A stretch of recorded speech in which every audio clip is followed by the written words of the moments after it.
Mesdames, Messieurs, bonsoir et merci de votre fidélité à la RTB et à Ciné Débat, un rendez-vous voulu par la RTB à l'occasion du 25e FESPACO pour aller plus loin dans les films en compétition dans la sélection officielle. Ce soir, pour discuter de Ciné Débat, nous parlons de l'interprète de l'Ivoirien Olivier Koné, l'interprète à ne pas confondre avec l'interprète de Sidney Pollack, où on rencontre Nicole Kidman et Sean Penn. L'interprète de Olivier Koné est produit par Kadi Touré, qui joue d'ailleurs le rôle de l'interprète dans le film. C'est un long métrage de 105 minutes qui raconte l'histoire d'une épouse épanouie professionnellement, mais qui, dans sa vie de couple, est frustrée. Pour échanger autour de ce film, je suis avec Yacouba Sangaré, critique de films et journaliste. Vous êtes membre de la FAC, la Fédération africaine des critiques du cinéma. Bonsoir. Bonsoir, c'est exact. Également avec nous pour discuter de l'interprète de Olivier Koné, je suis avec Ignace Sangaré, professeur de cinéma et critique de films. Bonsoir. Bonsoir. Il faut dire qu'aujourd'hui c'est une affaire de Sangaré. Merci à tous les deux d'être là pour ce film. Alors on commence avec vous, Yacouba Sangaré. L'interprète, c'est un des films ivoiriens en compétition pour l'Étalon d'Or. C'est un thriller de la nouvelle génération, si on peut le dire ainsi. Et quelque part, un peu la relève. Oui, depuis 4 ou 5 ans, on assiste en Côte d'Ivoire à l'émergence d'une race de jeunes réalisateurs très ambitieux qui, grâce aux outils numériques, arrivent à faire des films. Et l'interprète est justement le premier film du duo de réalisateurs Olivier Koné et Kadi Touré. C'est leur premier long métrage, c'est un peu leur baptême de feu. Oui. Voilà. Et Ignace, on l'a vu, l'interprète, c'est l'histoire de cette épouse épanouie professionnellement, naturelle, c'est son nom, mais qui, dans sa vie de couple, ne se retrouve pas. Et donc, à travers la vie naturelle, Olivier Koné nous ramène à la réalité de beaucoup de couples en Afrique et dans le monde. Oui, je pense qu'il faut saluer la présence de ce film interprète au festival parce que c'est un film qui a une connotation sociale assez importante, à mon avis, parce que au-delà de naturel qu'on va voir dans le film, c'est une nouvelle génération de femmes, les femmes intellectuelles, belles, travailleuses, aujourd'hui qui occupent les administrations ambitieuses et leaders, donc dans nos villes aujourd'hui, mais qui, au-delà de toute cette émergence-là, ont un problème à l'intérieur du couple. Maintenant, le film permet d'établir le lien entre ce que, justement, ces couples ont.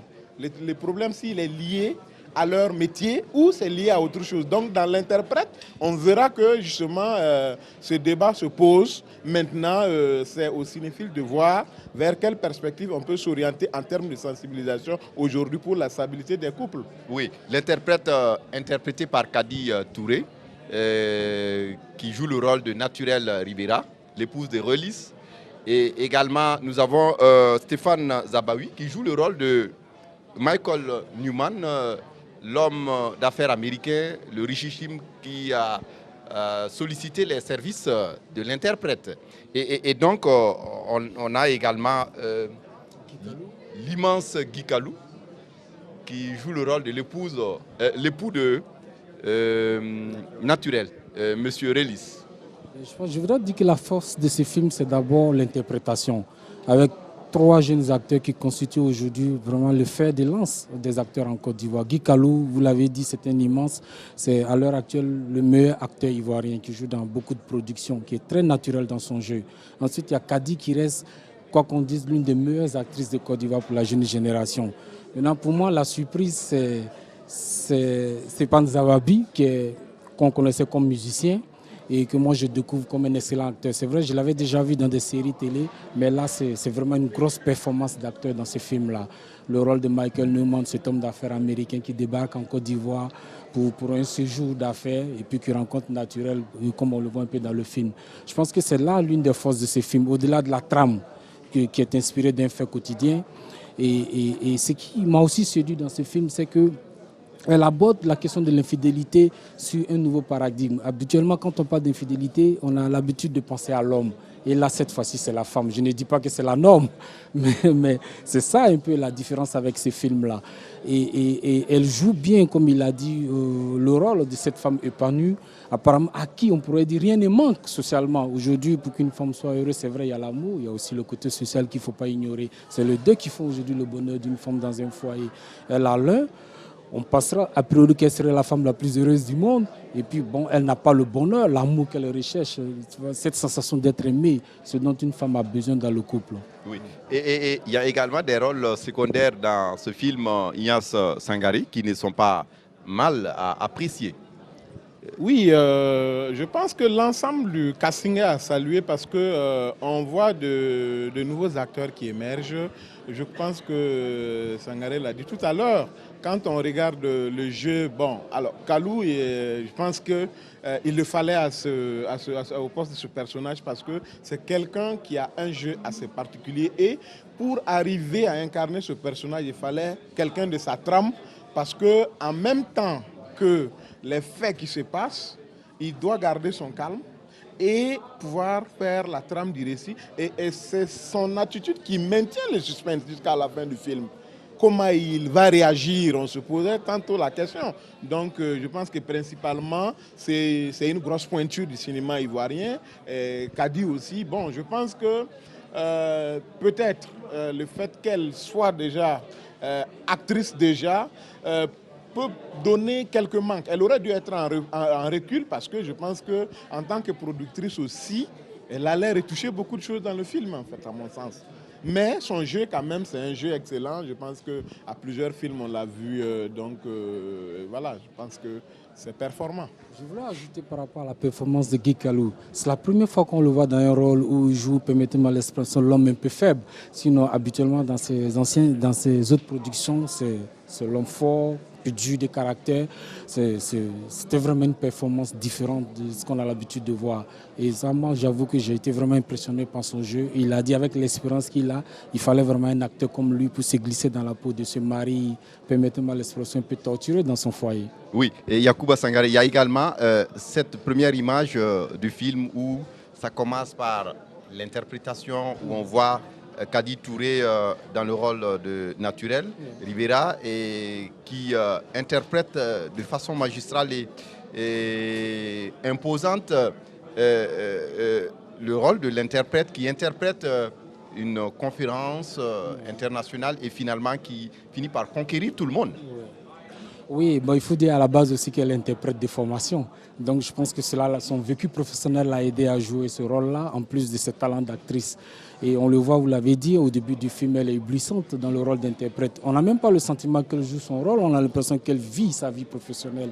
Je pense que ça aussi, ça a été... Et elle passe d'une langue à une autre, de l'anglais à l'espagnol.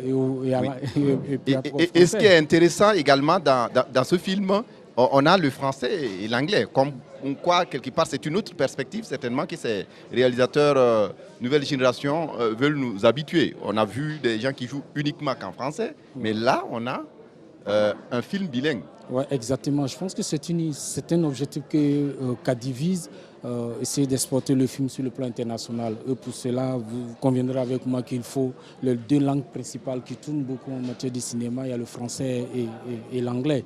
Et je pense que c'est un choix. Et puis Kadi aussi est bilingue de nature. Donc ça a aussi aidé. Et puis c'est pareil pour l'acteur Stepan Zabavi qui a campé le rôle de Michael Newman. Il est aussi bilingue. Donc tout cela, l'un dans l'autre, ça a aidé aussi. Ça les a aidés à jouer leur rôle parfaitement. Et puis ça apporte un peu plus à la qualité du film. Comme pour dire qu'il faut avoir beaucoup de cordes à son arc. Oui. Et Ignace, toujours dans la construction du récit, on a vu des scènes assez fortes où l'interprète, quand elle est allée pour s'expliquer avec Michael Newman, vous, qu'est-ce que ça vous a laissé comme impression? Au niveau de la police non, quand elle allait à sa chambre d'hôtel pour s'expliquer, elle va trouver... oui, bon, je pense que, comme je le dis, hein, c'est un système classique, une infidélité classique qui se lie quand elle va à l'hôtel. Bon, je pense que c'est Michael est venu, alors il lui a laissé l'impression que c'est pour elle, il est là, parce qu'il a dit qu'il est venu plus tôt. Maintenant, l'autre s'est dit qu'elle a eu un amant qui pourrait s'occuper d'elle sur le plan émotionnel, sentimental. Donc, elle l'a considéré comme son mari, son second mari, pendant que l'autre la prend comme une maîtresse. Donc, c'est à elle, à son niveau, le problème ne se posait pas. Et une fois qu'elle part trouver le monsieur à l'hôtel, c'est un scandale. Alors on se dit qu'un richissime de cette envergure-là ne peut pas être à l'hôtel bras ballants sans qu'il ne raquette à côté, comme on le dit. Donc, il est de la compagnie galante. Voilà, donc je me dis que le fait qu'il soit en compagnie d'une autre femme maintenant crée une seconde crise. Déjà de l'autre côté, j'ai quitté mon foyer, j'aspire à un nouveau foyer et voici le scandale. Que faire? Je pense que c'est en ce moment que sa vie bascule. Et elle va même jusqu'à proposer à Michael Newman de tuer son mari. Ouais. Bon, c'est une proposition assez indécente, comme on l'a senti pendant les différentes projections, ça a même choqué le public. Moi, je pense que ça apporte aussi de l'intensité dramatique au film. Moi, j'ai trouvé ça très original, parce que il fallait, à partir de cet instant-là, redonner un second souffle au film, pour qu'il y ait un intérêt du spectateur. Et c'était ça, à partir de cette partie-là, on se demandait alors qu'est-ce qui va se passer? Est-ce qu'il va tuer l'homme? Est-ce qu'il ne va pas s'exécuter? Je pense que tout cela a contribué à rendre un peu l'intensité du film très forte jusqu'à la fin du film. Mais cela dit, moi, par rapport à cette séquence, je pense que je note une leçon simple. Ça dénote un peu la fragilité de la femme quand elle est très amoureuse. D'un côté, on a vu pendant la première partie du film une femme très forte, sûre de son amour, qui domine un peu son mari. Et là, du coup, elle perd cette apparence de femme forte. On découvre là une être fragile, qui se sent blessée dans son amour propre. Et je pense que ce qui lui fait plus mal, c'est le manque de sincérité de Michael Newman. Parce que dans les échanges, il lui dit carrément qu'il est marié, qu'il a son épouse. Donc, elle a le sentiment d'avoir été flouée alors qu'elle a mis en péril son foyer. Et ça, je pense que les blessures sont encore plus profondes. Oui, et on l'a vu également, toujours dans les images du film, Michael Newman dans une chambre d'hôtel, un anglophone qui ne parle pas un mot de français, ouais, mais qui regarde une chaîne française. Je pense que peut-être que c'est peut-être aussi les côtés un peu ratés, voilà, parce que quand on reste dans la logique, parce que les cinéastes et les cinéphiles, ils les regardent sur ça. Alors, un anglophone qui a une interprète et qui regarde une chaîne francophone et qui s'en sort, bon, c'est peut-être un travail qui devrait être fait en amont lors du casting aussi, pour que l'autre, il oublie sa casquette de francophone pour se dire qu'il est anglophone dans le film pour pouvoir conduire le récit. C'est comme l'autre élément aussi que vous allez voir la dame qui rentre dans la boutique avec une paire de chaussures et en ressort avec une autre. Ben, je me suis dit, est-ce que c'est une polémique qu'on veut créer autour du personnage ou on s'est trompé en le faisant? Parce que, bon, quelle que soit la taille de la dame, bon, c'est pas en rentrant, on ressort. Bon, il y a ces petits éléments aussi sur lesquels, qui viennent agrémenter la critique en la matière. Voilà. Et tout comme également le fils de Naturel Rivera, elle dit qu'ils sont mariés à 3 ans, mais le fils, il regarde une chaîne Planète. Oui, évidemment, je suis d'accord avec vous, c'est un peu quelques gaffes un peu qui entachent un peu la qualité du film. Je pense que pour moi, au niveau du montage, ils n'ont pas été très vigilants sur ces aspects-là. Pour moi, c'était des séquences qu'il fallait peut-être reprendre pour ne pas que cela entache un peu la qualité du film. Bon, à ce niveau, je pense qu'ils ont manqué de vigilance. Je suis entièrement d'accord avec lui, avec son analyse et puis avec votre remarque. C'est vraiment des fautes qui sautent aux yeux quand on regarde le film. Un mot sur la bande sonore. On a une musique forte qui soutient vraiment un récit et qui nous transporte carrément dans l'univers naturel de son mari David Relis. Oui, à ce niveau, je voulais faire une confidence. Quand le film est sorti à Abidjan, le son n'était pas aussi de bonne qualité. Ils avaient tourné dans des conditions difficiles. Après, ils ont eu un soutien du ministère de la culture et de la francophonie parce que le film a fait un carton à Abidjan. Il a fait plus de 6000 entrées dans les 3 salles qu'on a dans la ville. Et en prélude au FESPACO, ils ont besoin quand même d'un appui. Donc, ils ont retravaillé ce côté-là. Et c'est ce qui donne un peu cette impression-là, cette bonne impression-là. Oui. Voilà. Et vous, comment vous avez trouvé cette bande sonore?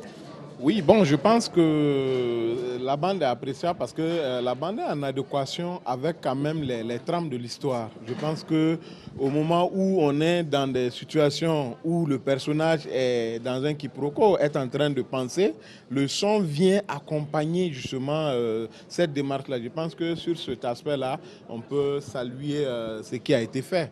Voilà. Mais bon, je pense que aussi c'est comme un peu l'autre personnage, le chauffeur. Oui, c'est vrai. De temps en temps, il faut créer l'humour, mais il en faisait un peu trop. Donc ça fait que ça titille un peu la qualité du film. C'est vrai que bon, le cinéma n'est pas que comique. Il y a aussi un message qu'on véhicule. Donc à ce niveau-là, je pense que bon, ce sont des éléments qui viennent parce que même lui, il y a des moments. Mais comme nous sommes dans le dramatique, est-ce oui. que ce n'est pas peut-être ce point pour juste détendre une sorte de catharsis? Oui, la détente, oui, je suis d'accord, mais trop de sel dans la sauce, souvent, ça devient difficile à avaler, à mon sens. Parce que au moment où il apparaît, je pense que le passage n'est pas opportun pour ramener le comique. Oui. Voilà, parce que il y a quand même les trames de l'histoire, là, il y a des moments où on a besoin d'un peu plus de concentration pour suivre le film. Mais en ce moment, si on mêle un peu de comique là, on oublie la ligne, voilà, la ligne directrice et puis le temps de revenir, on a perdu beaucoup de choses. Oui. Voilà. Et un mot sur le discours social véhiculé par ce film, je l'ai dit, c'est l'histoire, somme toute, de beaucoup de couples qu'on rencontre en Afrique et dans le monde qui peuvent arriver, que ce soit à des Blancs ou que ce soit à des Noirs. Mais là, la vision du réalisateur, c'est de nous dire que face à la difficulté qu'on peut avoir dans la vie de pouvoir se comprendre, le dialogue, la communication doit pouvoir être le socle. Justement, je suis d'accord avec vous. Pour moi, c'est le message essentiel de ce film. Pour qu'il y ait l'harmonie, pour que le bonheur soit très perspective, pour qu'il soit stable dans le couple, il faut forcément qu'il y ait un dialogue, une communication. On l'a senti qu'entre Naturel et son mari, David Relis, il n'y avait véritablement pas de communication. C'est comme si une chaîne était coupée. Et à un moment donné, il donnait le sentiment d'être comme deux étrangers qui vivaient ensemble. Et ça pose problème dans l'harmonie du couple. Je pense que cela a manqué à Naturel et c'est ce qui a poussé Naturel à retrouver cet amour, tu vois, cette sensation de se sentir aimé, de se sentir considéré dehors avec Michael Newman. Donc, je suis d'accord avec vous. La leçon principale, c'est ça. Il faut forcément qu'il y ait la communication dans le couple pour qu'on puisse aplanir les divergences, on puisse toujours être en symbiose. Et puis, l'autre leçon que je retiens, il faut faire attention à la monotonie. Je pense que dans les échanges naturels, le faire sortir son couple, c'est pas parce Elle reproche à son mari d'être toujours celle qui prend les initiatives. Je pense que la femme a besoin d'être séduite depuis le premier jour de la rencontre jusqu'à 20 ans, 30 ans, 40 ans de mariage. Moi, c'est la leçon que je retiens de ce film. Oui, et vous, Ignace Sangaré? Alors, je pense que le discours social, pour moi, il est quand même pertinent parce que je prends le personnage de Naturel. Son nom même déjà est un message. Naturel, c'est le prototype de la nouvelle génération de femmes. Pendant longtemps, on s'est battu pour l'émancipation de la femme. Aujourd'hui, les femmes sont émancipées. Elles occupent les mêmes places que les hommes dans la sphère. Comme elle s'épanouit, elle travaille, elle est libre, elle sort comme elle veut. Donc, maintenant, le problème qui se pose entre l'activité professionnelle et le couple, qu'est-ce qui va se passer? Et je pense que ça, c'est le problème de la nouvelle génération de dames qui, entre rêve et réalité, se trouve sur le tapis parce que, alors, l'homme, comme le mari de Naturel, observe une situation. Ma réaction peut produire quoi? Est-ce qu'en réagissant, ma femme ne va pas partir? Parce qu'elle est déjà libre, elle a déjà ce qu'elle veut, elle est autonome, elle est émancipée. Donc, en réalité, c'est un homme qui, entre frustration et égard, est obligé de garder le silence. Et la leçon que Sangaré a dit, normalement, la réaction de l'homme, c'est de pouvoir communiquer. Mais en ce moment, les fois où la femme s'exprime, alors le mari se range parce qu'il se dit, ah, elle est à un certain niveau, elle sort, et à peine même si elle demande l'avis de la femme. Socialement, nous sommes en train d'aller dans un travers où la femme se dit, bon, nous sommes à un niveau égal, je ne suis pas forcément obligé de tenir compte de ce qu'il fait, parce que c'est un couple où chacun va de son chemin. Et l'enfant, si vous regardez, il est assis, je l'ai vu sourire une seule fois. Un enfant qui n'est pas épanoui, Parce que déjà, les parents même eux-mêmes ne sont pas épanouis. Donc, c'est vraiment, comme on le dit, le cinéaste, il rentre dans les profondeurs de notre société pour soulever le débat. Et je pense que le débat qui se pose aujourd'hui, peut-être Sangaré en Côte d'Ivoire, peut-être qu'aujourd'hui, vous allez me dire que dans la capitale ivoirienne, beaucoup de dames se retrouvent sans foyer parce que, justement, c'est cette vision-là, ce nouveau leadership-là qui les amène à se mettre au-dessus de l'autre. Et en fait, c'est parce que dans ce film, le cinéaste a voulu nous montrer que l'homme docile peut être patient jusqu'à la fin. Il suffisait de peu que l'homme soit un peu violent et que le couple s'était éclaté, s'envoler. Voilà, donc je pense que le discours social ici nous permet, au-delà de ces deux personnages-là, de voir ce qui arrive dans nos sociétés et de trouver des solutions. Comment faire pour que ces jeunes femmes... Naturel le dit quelque part, je suis intellectuelle, je suis belle, pourquoi on ne va pas me draguer? Donc, si c'est un discours qui est tenu, le résultat, c'est qu'à l'intérieur, le foyer prend de l'eau. Voilà, je pense que c'est un discours social très important. Et à côté de ce discours-là, j'ai noté que la question de la réconciliation est revenue à 3 reprises. Ça m'a un peu touché parce que la Côte d'Ivoire vient de très loin. Et le débat de la réconciliation se pose. Le fait de jalonner le film de cet élément-là, oui, ma famille doit venir, mon frère, ça fait 10 ans, on ne s'est pas vu, il y a la réconciliation. C'est déjà bien que la société, en entendant ça, ça nous rappelle qu'on a un problème sociétal à résoudre. Et je pense que c'est le rôle du cinéaste aussi, c'est un peu ça. Et j'apprécie vraiment le fait qu'il ait pris en compte ces composantes pour ne pas qu'on soit là à avoir 3 personnages qui nous racontent une histoire, mais que dans la société, nous puissions voir quels sont nos problèmes, exposés sur l'écran, réfléchissons et trouvons des solutions. Tout à fait. Oui, et Sangaré, la fin du film nous a laissé sur une... C'est une fin ouverte. On se pose la question, qu'est-ce qui va se passer après? Je pense qu'il y aura une suite. Voilà, la réalisatrice me l'a confié. Il aura l'Infidèle 2. Bon, sans rentrer dans les détails. Effectivement, je pense que moi, j'ai trouvé la fin assez énigmatique. Et je pense que c'était bien quand même que le film se termine comme ça, pour qu'on sorte tous avec beaucoup d'interrogations. Qu'est-ce qui va se passer après? Et il y a certains même qui se demandent, est-ce vraiment le mari, est-ce vraiment son frère jumeau ou lui-même? Je pense qu'elle a voulu toute cette interrogation pour que quand on sort de cette projection... Oui, mais dans le maquillage, on voit que l'autre a des boucles d'oreilles. Oui, et David Relis n'avait pas de boucles d'oreilles. Oui, donc, bon... Ça c'est essayer de montrer un peu la différence, mais la ressemblance est très troublante. On peut dire qu'une boucle d'oreille, on n'est pas avec, on peut la porter comme... Et la mère a dit que c'est le plus cancre de ses enfants. Oui, donc on voit la différence. Voilà. Donc je pense que pour moi, j'ai vraiment aimé que le film se soit terminé ici, avec cette note de suspense, cette note d'interrogation. On se pose beaucoup de questions pour la suite. Si c'était terminé de façon linéaire, soit une forme de réconciliation ou bien la police venait l'arrêter, on aurait eu une fin classique. Je pense que ça a été très ingénieux pour elle de pouvoir terminer ce film-là de la sorte-là. Et on part avec le sentiment de vouloir voir la suite. Je pense que sur ce plan... Beaucoup d'interrogations, ça se suit. Je pense que sur ce plan-là, les 2 réalisateurs ont réussi un peu leur démarche. Oui. Voilà, donc on va s'arrêter là pour aujourd'hui. Je rappelle que nous avons discuté de l'interprète de Olivier Koné et de Kadi Touré, un film en compétition de la Côte d'Ivoire. Il était avec nous Ignace Sangaré, professeur de cinéma et critique de films, membre de la SCRIP. Également avec nous Yacouba Sangaré, journaliste, critique de films et membre de la FAC, la Fédération africaine, panafricaine des cinéastes. De la critique cinématographique. Voilà, la critique cinématographique. Merci à tous les deux d'être venus. Voilà, c'est tout pour ce numéro de Ciné Débat. Merci à vous pour votre attention et à bientôt.